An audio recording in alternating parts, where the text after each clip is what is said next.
We all knew him to be a beautiful and happy boy.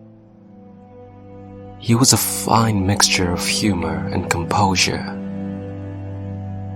And if you ever set out to dig for negativity and frowns, you would not find any lurking inside the corners of his eyes, because Simon was a happy boy.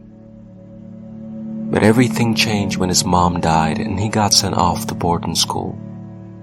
Simon fell out of his cloud of euphoria into a sea of phobias.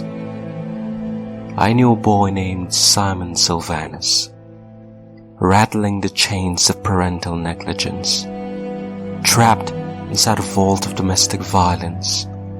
When Simon SYLVANUS arrived at school, the kids, they nicknamed him Anus, and he believed them, because even at home he was made to feel like he was full of shit. See, Simon, he had a heart for art, but he was forced to join the science nerds, even though Simon dreaded numerical figures and preferred figures of speech. Simon hated math, and so he would often cry in the aftermath of his tests and examinations. And when he went back home with all the D's and E's, his folks, they treated him worse than you would treat a disease. His stepmom called him garbage, nonsense. And his daddy?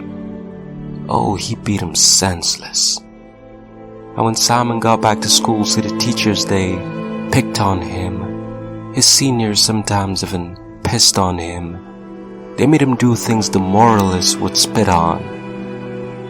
But Simon never said a word, because he did not want to be labeled as the wimp who could not withstand the bully's whip. So he would weep every night under his blanket, praying for when the fireflies and angels would take his sobs between raindrops to the God who took his mother. Simon became a broken monument, constantly watching petals fall from the wallflower that he was, constantly trying to ward off his demons.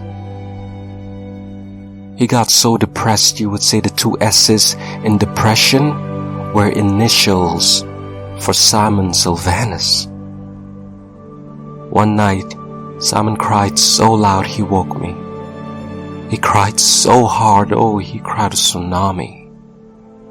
But all I had to say to him was, "Hey Simon, keep it down." But I should have known better. I should have walked up to him, take him by the hand and say, "Hey Simon, tell me, what's the matter?" But I didn't. And so Simon wiped his eyes and said, "I'm sorry. Don't you worry. You will never hear me cry again." December 10th. The season had arrived. The seasons of merriment and melodies about a magi mesmerized by a Messiah in a manger. But none of us could tell that Simon had already become an endangered species. See, his eyes were bloodshot, as if somebody stood inside his head and took a shot at his brain, splattering memories of pain against the window pane of his eyes. Simon's anguish was no longer in disguise. 6:30 had arrived, the time for the Christmas carols, and jingle bells had all the students racing off to the MPA, packed with thrill. But I noticed Simon was MIA. I went back to the hostel and found him in a corner picking pills. I asked him, "What have you got there, Simon? Let me see." He said, No, don't worry, it's only vitamin C. I'll be with you shortly, just give me a second."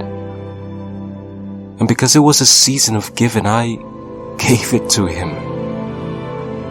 But even now, I wish I hadn't.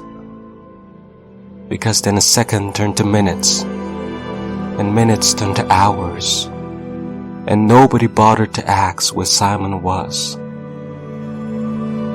And I should have known, because while everyone was dancing and socializing in the after party, Simon was somewhere in the afterlife.